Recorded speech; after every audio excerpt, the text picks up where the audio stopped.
This week, there were two separate events that made it very clear that there is a trend going on the internet right now. And this has been an existing trend for a while now, don't get me wrong, but there is a concerted effort now to try and silence public opinion on the internet.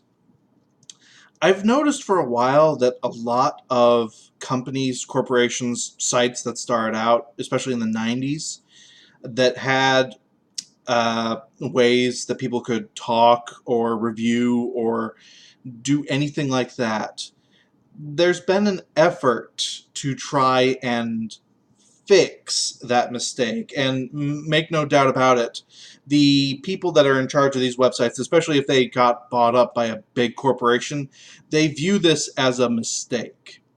And they are now in full, how do we fix this mode without destroying their site or having the internet at large revolt against them. So you'll see things like these happen a lot more, I think, because I think that they finally figured out how to do it, which kind of scares me.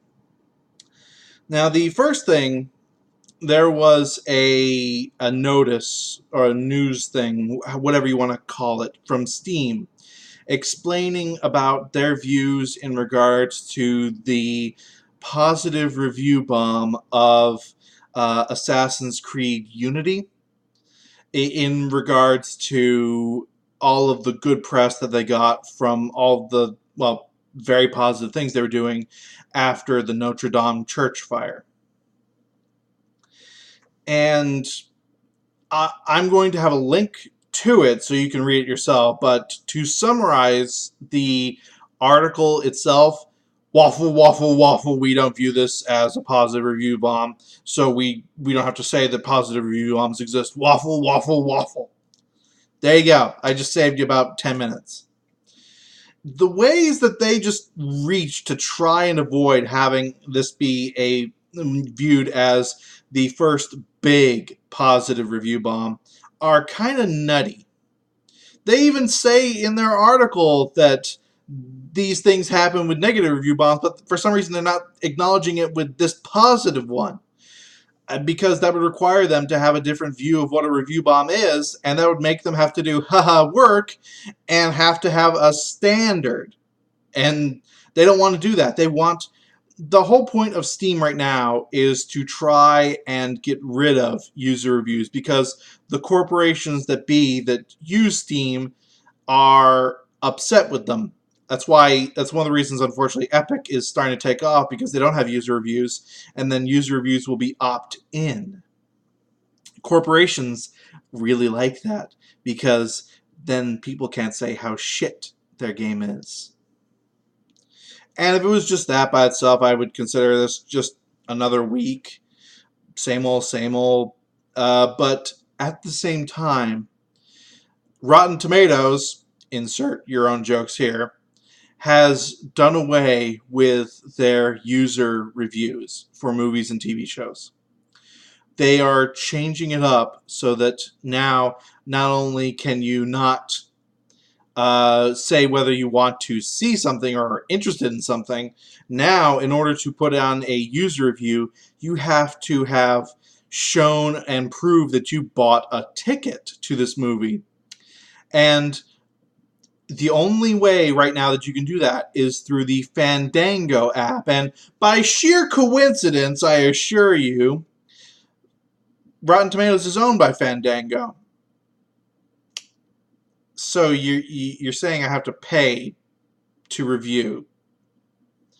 And this is obviously a baby step in the way of getting rid of user reviews completely, so that it's just the media and the critics that people look at for both games and movies.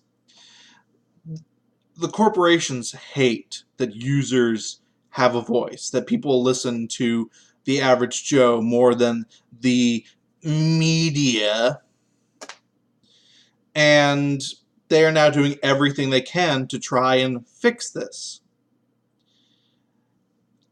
I think that this is going to end up creating a bunch of smaller websites that are going to be more trusted than these big websites. This is going to be something that really comes to bite these sites in the ass if they keep doing this.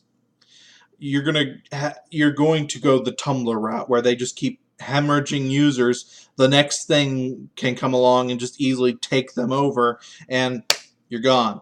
The only way to stop that is to call these news sites alt-right or troll or Nazi or whatever, like they did with Gab, like they did with Minds, like they've done with every alternative to Twitter and Facebook and whatever that's tried to come up. And I don't see that working for review sites. It's easy to say that for social media sites because you can kind of cherry pick and play along that that's what it is. For a site whose sole intended purpose is to allow reviews, that's a lot harder to do. They'll try it, don't get me wrong, they will try it, but I don't see that sticking. So I'm saying this to all these review sites out there. Stop this shit. You cannot close Pandora's box after you have had it open for 20 fucking years. Comments and user reviews are here to stay, no matter how much your corporate overlords do not like that.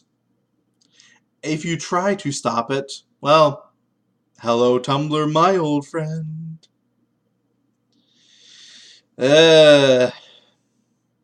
Goodbye, Rotten Tomatoes. Goodbye, a lot of other sites. We knew ye well. This has been Math Machine just ranting at the corporatization of the internet, and it must be a day ending in Y, huh? Peace out.